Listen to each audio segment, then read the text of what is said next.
자, 여러분, 오늘 말씀 제목이 교회는 세상 속의 보석입니다. 라는 제목인데요. 아니, 목사님, 교회는 건물이 아니라 예수 그리스도를 주로 고백한 사람들의 공동체입니다. 또, 교회의 머리는 그리스도십니다. 또, 교회는 그리스도의 몸입니다. 라는 말은 들어봤지만, 교회는 세상 속의 보석입니다. 라는 말은 처음 듣는데요. 라는 사람이 있을 수 있습니다.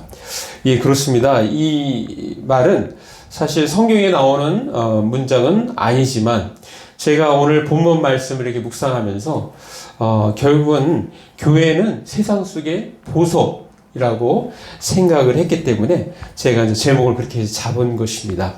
오늘 말씀 들으면서 정말 교회가 세상의 보석인지 한번 여러분들 생각해 보시기 바랍니다.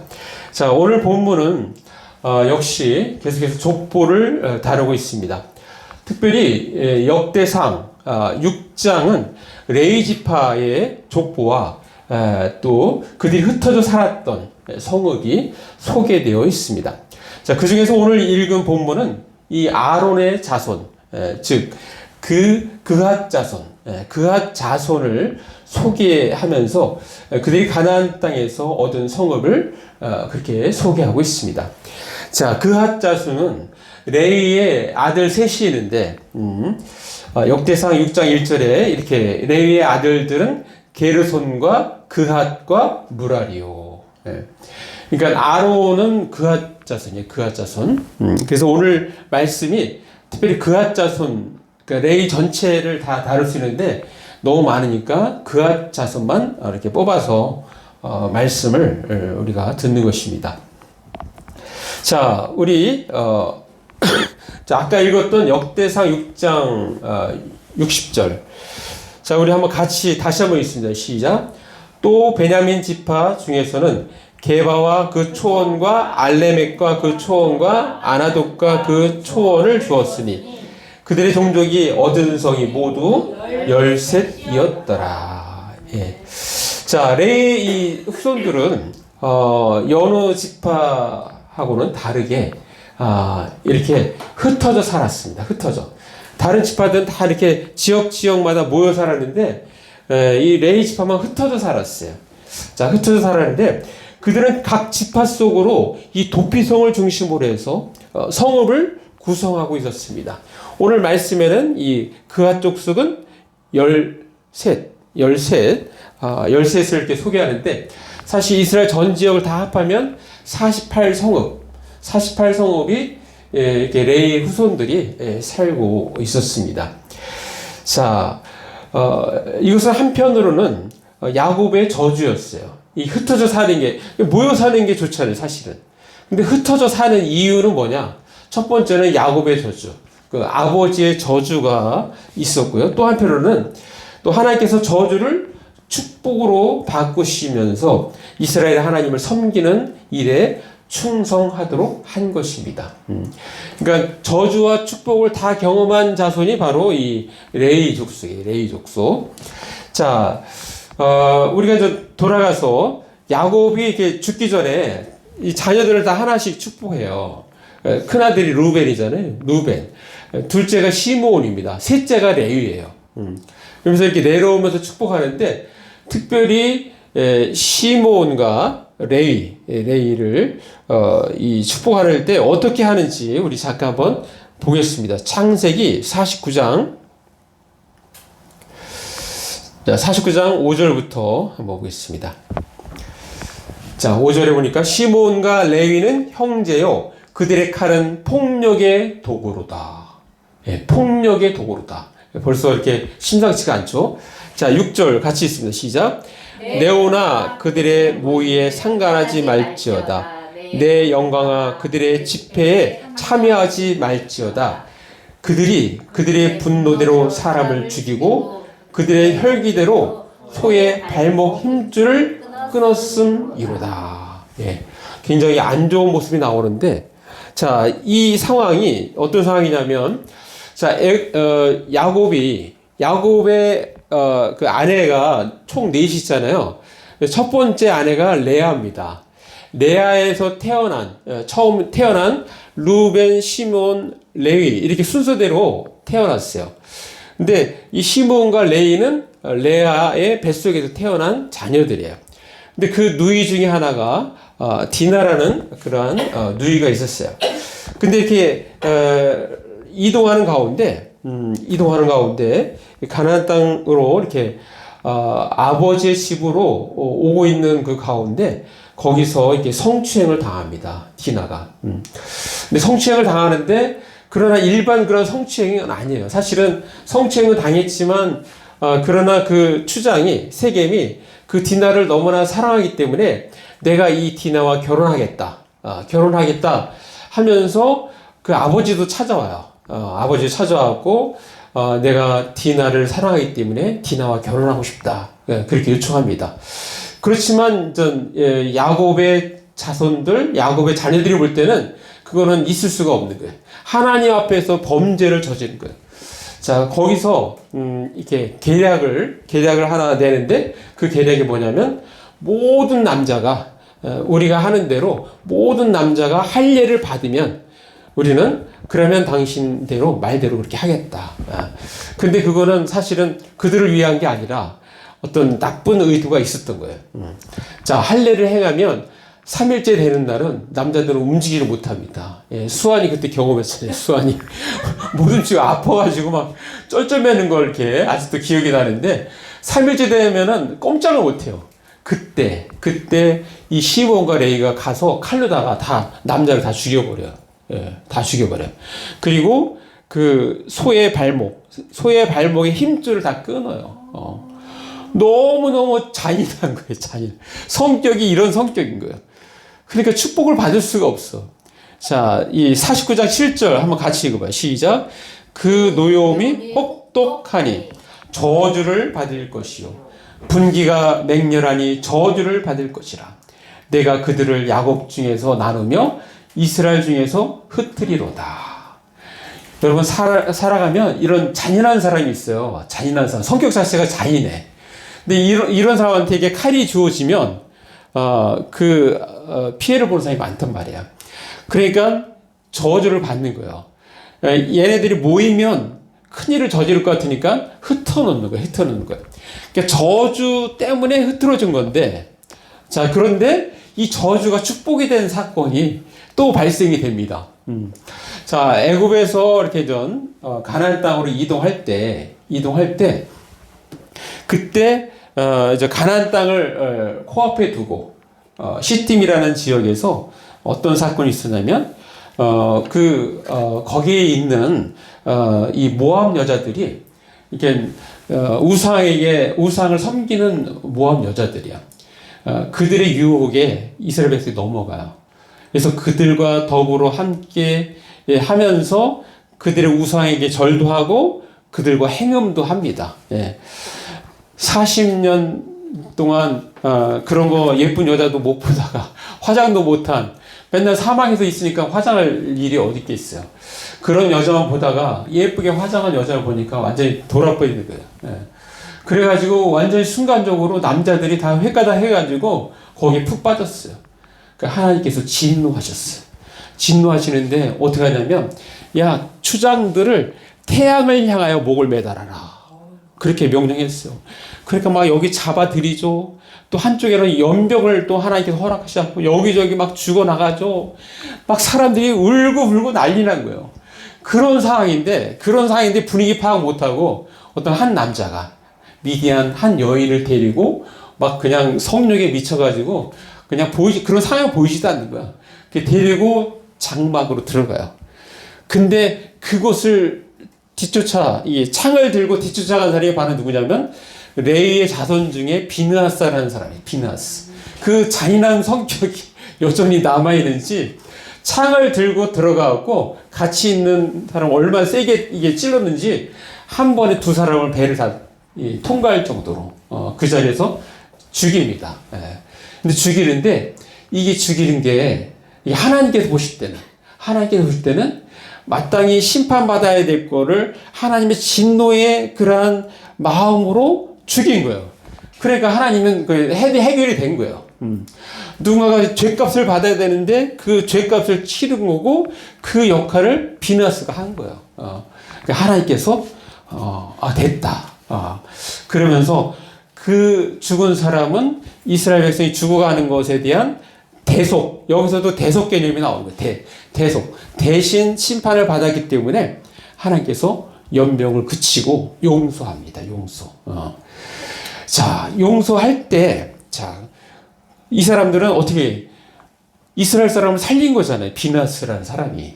예. 그러니까 다시 이 저주가 축복으로 바뀌는데, 자, 하나님으로부터 어떤 이 메시지를 듣는지, 자, 그 부분을 한번 잠깐 보겠습니다. 자, 우리 민수기, 자, 민수기 25장, 자, 25장, 자, 5절부터 보시면, 아니, 10절.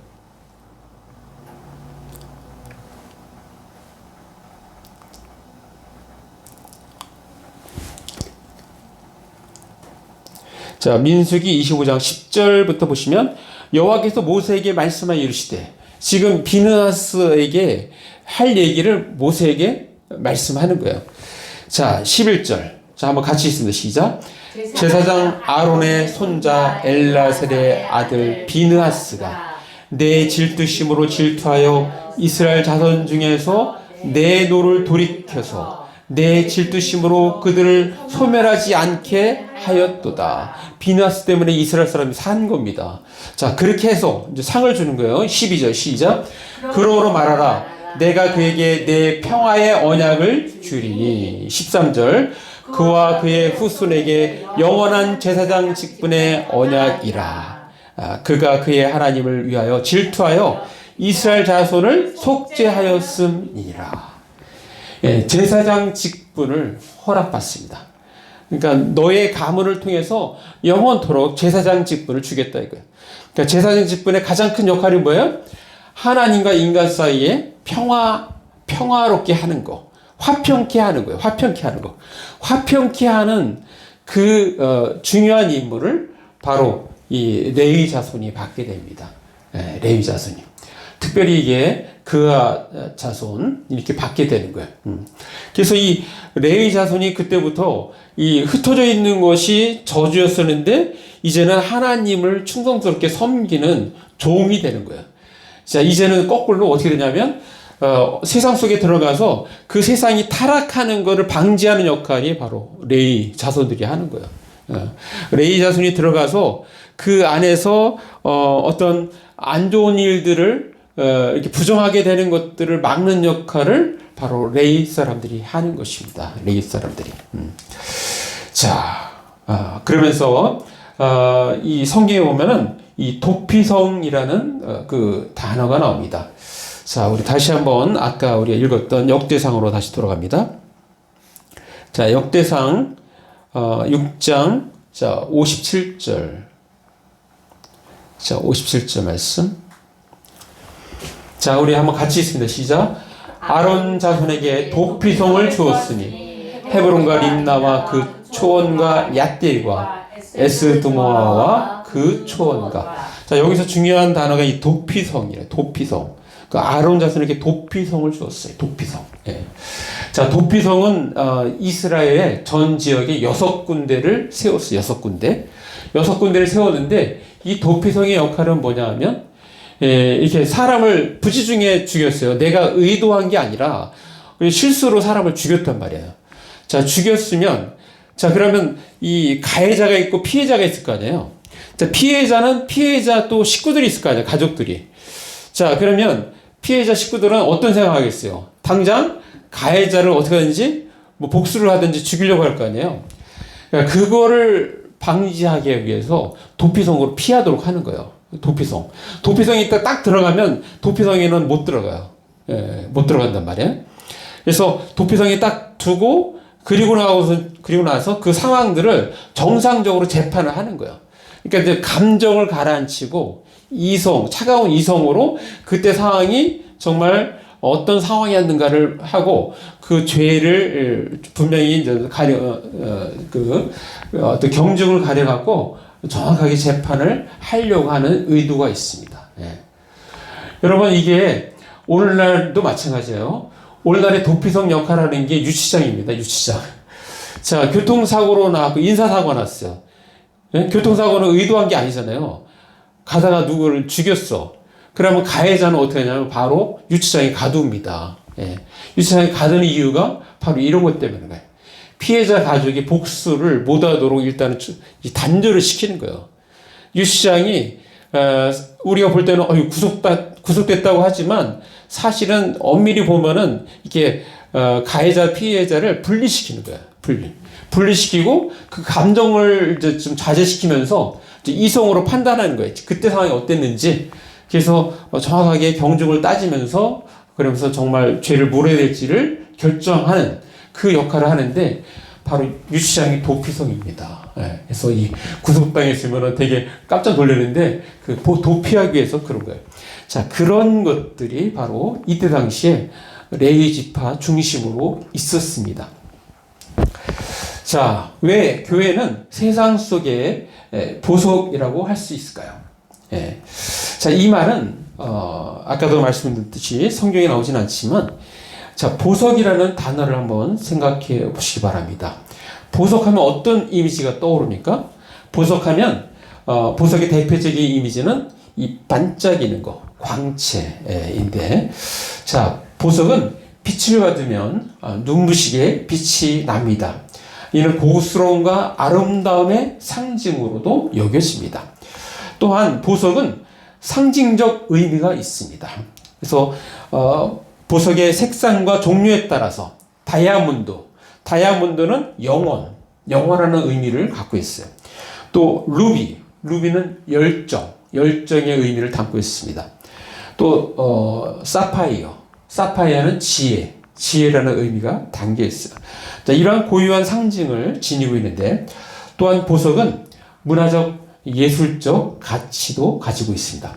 자, 보석하면 떠오르는 단어. 제가 한번 열거해 보니까 값비싸다, 귀중하다, 또 돋보인다, 귀하다, 빛나게 한다, 또 자랑스럽다, 가치 있다 라는 등의 단어가 떠오릅니다. 이처럼 보석은 이 단순한 장신구를 넘어서 회계성과 상징성 그리고 시각적 아름다움이 결합된 아주 특별한 이미지를 우리에게 주고 있습니다. 자, 교회가 어떻다고요? 교회는 세상 속의 보석이라는 것입니다.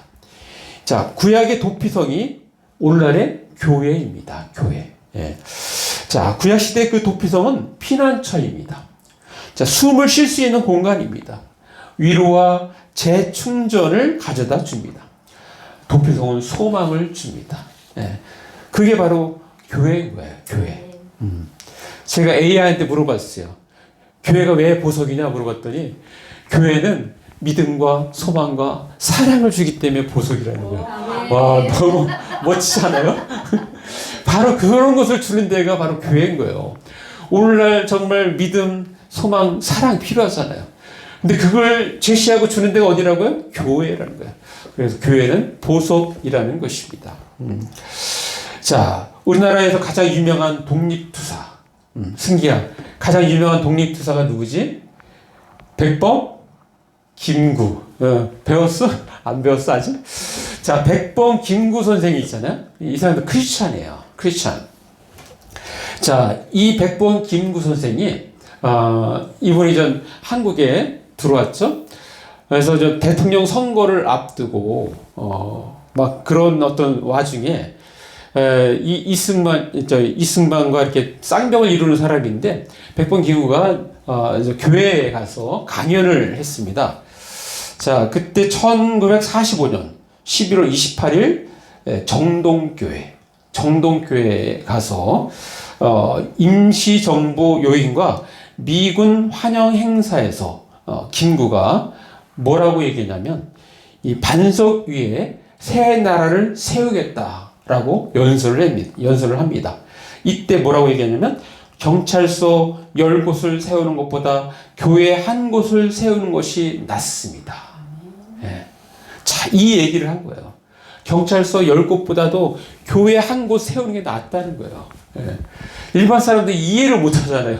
아니, 경찰서 있어가지고 뭔가 질서를 이렇게 다스리고 하는 게 좋지 않느냐, 이런 생각하지만 그렇지 않은 거예요. 정말 교회가 정말로 사람들에게 진정한 유익을 준다는 것을 이 백번 김구는 알고 있는 것입니다. 자, 그는 이렇게 얘기했어요. 나는 건국 대업을 앞두고 두 가지 방침을 세웠습니다. 첫째로 건국이요, 둘째로 건교입니다. 건교, 교회를 세우는 곳이라는 거예요. 종교 교화한 나라는 어떠한 강국이라 할지라도 감히 손을 대지 못하는 것입니다. 그래서 경찰서 열을 세우는 대신 예배당 하나를 세우려는 것입니다. 여러분, 여러분이 주신 이 성경, 오직 이 성경 말씀에 의지해서 3천만 동포가 살아야만 할 것입니다. 그때 당시에 3천만이었어요. 남북 합쳐서 3천만. 우리는 대안이니 무엇이니 보다 먼저 모두 천국 백성이 되어야 할 것입니다. 이때 아멘 했겠죠. 사람들이 아멘. 자, 사랑하는 여러분들은 십자가의 정병들입니다. 이 땅에 천국을 건설하는 천국 백성이 되어야 할 것입니다. 라고 그렇게 강연을 했대. 이때 경찰서 10개보다도 교회 하나 세우는 게 낫다. 자, 백번 김구의 머릿속에는 교회는 세상 속의 보석이다 라는 생각이 있었던 것 같습니다. 그래서 그렇게 표현했던 것 같습니다. 자, 오늘 우리 지금 교회는 세상 속의 보석입니다 라는 제목의 설교를 듣고 있습니다.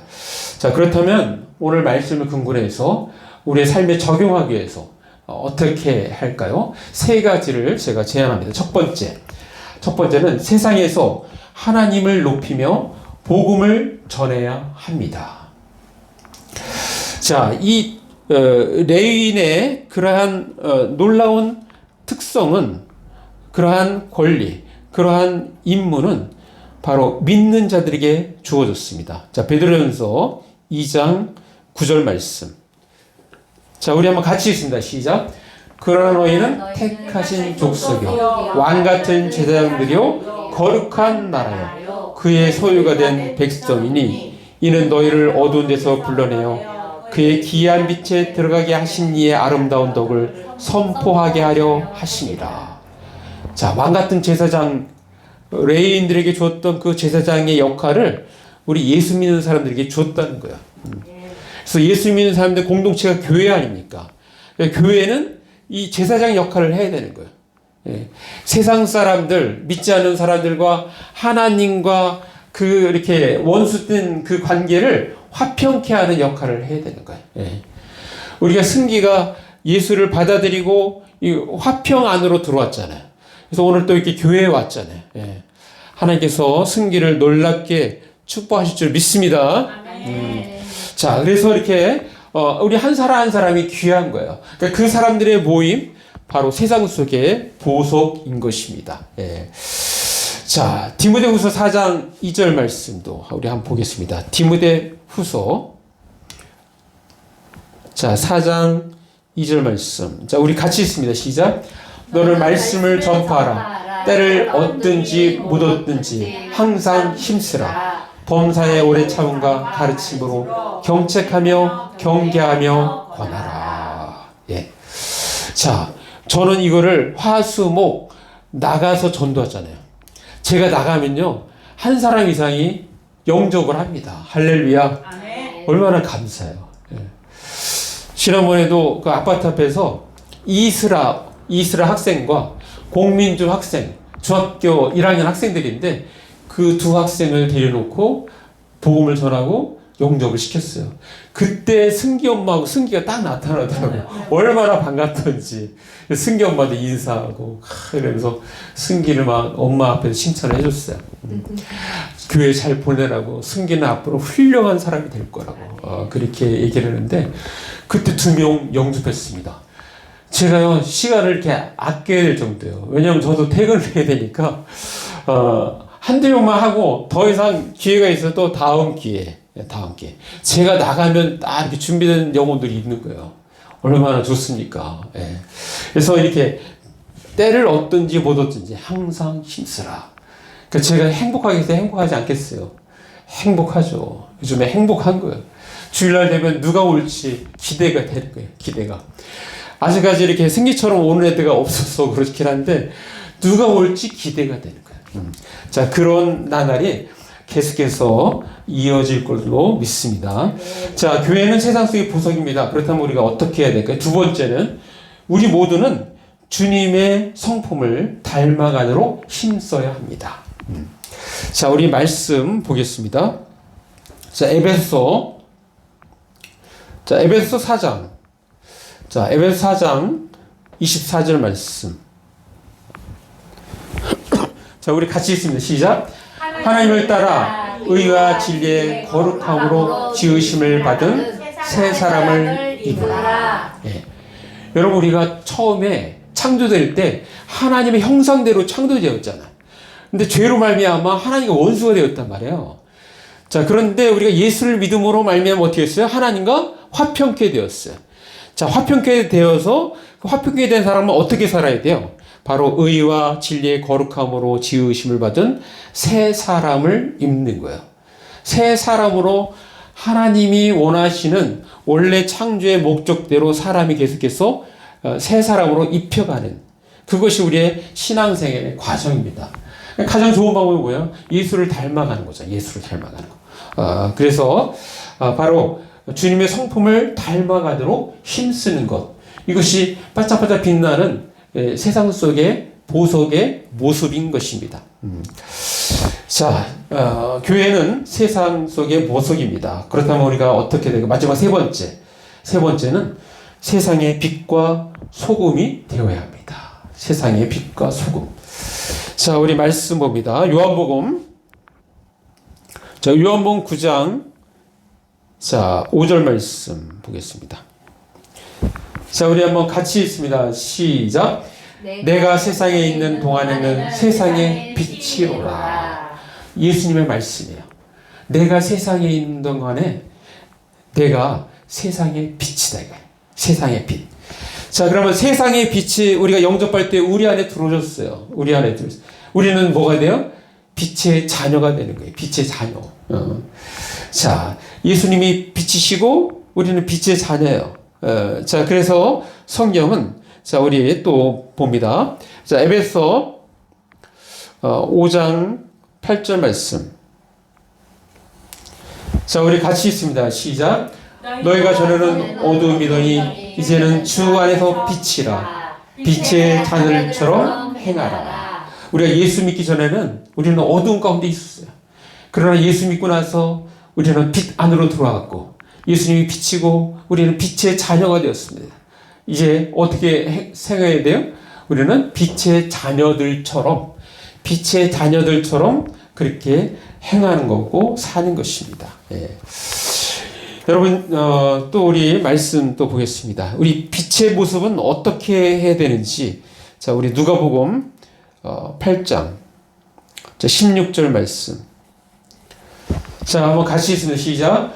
누구든지 등불을 켜서 그릇으로 덮거나 평상 아래에 두지 아니하고 등경 위에 두나니 이는 들어가는 자들로 그 빛을 보게 하려 함이라.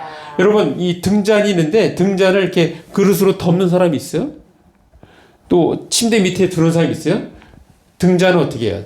좀 이렇게 많은데 밝게 비치도록 이렇게 약간 높은 곳에 이렇게 두잖아요. 그 이유는 그거 보고 어둠에 걸려 넘어지지 않고 이렇게 빛 가운데 사람들이 다닐 수 있도록 빛의 역할이 그 역할이라는 거예요. 그래서 이 빛을 이렇게 나는 그리스도인이 아닙니다. 나는 절대 그를 내세우지 않고 숨기려고 하고 그런 사람은 뭐예요? 마치 등불을 이렇게 그릇에 덮어둔 사람하고 똑같은 거예요. 그러지 않고 나는 크리스천입니다. 나는 하나님의 자녀입니다. 나는 빛의 자녀입니다 하면서 그렇게 당당하게 행하면서 사는 것, 그게 빛의 자녀들의 삶의 모습인 것입니다. 모습. 자, 그래서 빛을 보도록 하는 삶을 우리가 살아야 되는 것입니다. 자, 사랑하는 남은자도 성도 여러분, 구약의 각 지역에 흩어진 레위 사람들은 예루살렘 성전의 기능을 각 성읍으로 확장하는 역할을 했습니다. 또한 이스라엘 백성의 마음을 성전에 연결하는 역할을 바로 레위 사람들이 했습니다. 자, 오늘날 우리는 교회는 어떻게 해야 할까요? 바로 교회는 세상에 이 사랑과 희생 그리고 섬김으로 나아가야 합니다. 여러분, 사랑, 희생, 섬김을 생각하면 어떤 게 떠오릅니까? 어머니가 자녀들을 대할 때, 자녀들을 대할 때 바로 사랑과 희생과 섬김으로 자녀들을 양육하고 키우잖아요. 그것이 생각이 납니다. 자, 교회가 세상에 사랑과 희생과 섬김으로 나아가는 것은 다름이 아니라 우리가 섬기는 예수님께서 몸소 우리에게 온 세상에게 보여주셨기 때문입니다. 자, 사랑과 희생과 섬김을 가장 집약해서 잘 표현한 것이 바로 예수님의 십자가의 죽으심입니다. 자, 예수님의 십자가의 죽으심, 부활은 하늘 아버지께서 온 인류에게 보여주신 사랑과 희생과 섬김의 극치입니다. 극치. 그 주님이 바로 교회의 머리가 되십니다. 자, 우리는 머리 되신 주님의 손과 발입니다. 자, 우리의 삶의 모습에서 자연스럽게 주님이 드러난다면 그것이 주님이 우리에게 원하시는 삶이 되는 것입니다. 자, 그것은 세상 속에 빛나는 보석처럼 반짝반짝 빛나게 되는 것입니다. 세상 속의 보석인 교회를 가까이 하고 또 교회를 중심으로 생활하는 사람은 개인이나 가정이나 또 공동체나 나라가 복을 받습니다. 아멘. 여러분, 교회가 정말 존중받고 사랑받고 하는 나라치고 안 되는 나라 있습니까? 안 되는 나라가 없어요. 유럽이 다 그것 때문에 잘 됐어요. 근데 요즘엔 좀 안 되죠? 왜 안 되죠? 교회가 약해졌기 때문에. 그리고 교회를 약화시키는 세상 철학의 근본인 그 해체 철학이 모든 사람들의 마음속에 교회를 점점 약화시킵니다. 교회를 약화시키니까 그 영향과 혜택을 본인들이 받잖아요. 예.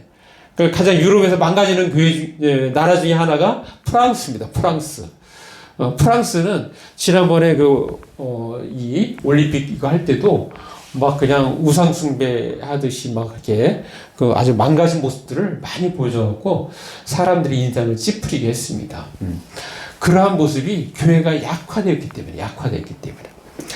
자, 그래서 우리의 축복된 말씀 하나 더 읽고 마치겠습니다. 자, 사도행전 16장. 자, 16장 31절 말씀. 자, 우리 한번 같이 읽습니다. 시작. 이르되 주 예수를 믿으라. 그리하면 너와 내 집이 구원을 받으리라 하고. 얼마나 복된 말씀입니까? 막 두려워 떠는 간수에게 바울과 실라가 주 예수를 믿으라. 그리하면 너와 내 집이 구원을 받으리라. 이 말 때문에 그 간수만 구원받은 게 아니라 그 간수가 바울과 실라를 자기 집으로 초청해서 그 자기 친척들을 다 모아놓고 말씀 듣게 해서 그 사람들 다 예수 믿게 합니다. 예수 믿게. 너와 내 집이 구원을 받는 거야. 여러분, 바로 이 비느하사의 역할을 우리가 해야 되는 것입니다. 이 저주를 축복으로 바꾸는 역할을 해야 돼요. 자, 승기가 그 가정에서, 가문에서 저주를 축복으로 바꾸는 역할을 승기가 하는 거예요. 승기 이후에 자손은 복받는 자손으로 바뀌어질 줄 믿습니다. 그 역할을 하는 것입니다. 자, 마무리합니다. 자, 구약의 레위 사람들이 흩어져서 이스라엘 각 지파의 한복판에 들어갔듯이 오늘날 교회의 위치는 세상 한복판입니다. 교회는 세상의 중심인 것입니다. 즉, 하나님은 세상의 중심이 되어야 합니다. 이 말은 세상의 중심이 교회가 되어야 함을 언급하는 것입니다. 자, 우리 각자가 왕 같은 제사장의 사명을 잘 감당하기 위하여 그리스도인의 위치해야 할 곳은 바로 세상의 중심입니다. 불의와 악행이 난무하는 세상이지만 그 중심에서 하나님의 빛을 비추는 것이 그리스도인의 본분입니다. 우리 모두는 부르신 뜻대로 사용되어 하나님의 역사에 동참하는 인생이 되어야 할 것입니다. 교회는 세상 속의 보석입니다. 이를 실현하기 위하여 먼저는 세상에서 하나님을 높이며 복음을 전해야 합니다. 그리고 둘째는 우리 모두는 주님의 성품을 닮아가도록 힘써야 합니다. 그리고 셋째는 세상의 빛과 소금이 되어야 합니다. 자, 우리 모두 세상에서 하나님을 높이며 복음을 전하며 또 주님의 성품을 닮아가도록 힘쓸 뿐만 아니라 세상의 빛과 소금이 되어 살아가는 저와 여러분 되시기를 간절히 바랍니다. 예, 기도하겠습니다. 자, 말씀 생각하시면서 잠깐 1, 2분 기도로 나갑니다. 기도하시겠습니다.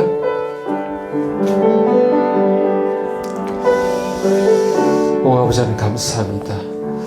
하나님 오늘 말씀 통해서 아버지 하나님 우리가 이 땅에서 어떻게 살아야 하는 말씀을 주셨습니다. 그렇습니다. 하나님 교회는 세상 속의 보석입니다. 이 사실을 우리가 잘 알고 명심하고 그렇게 살아갈 수 있도록 하나님 도와주옵소서. 오 하나님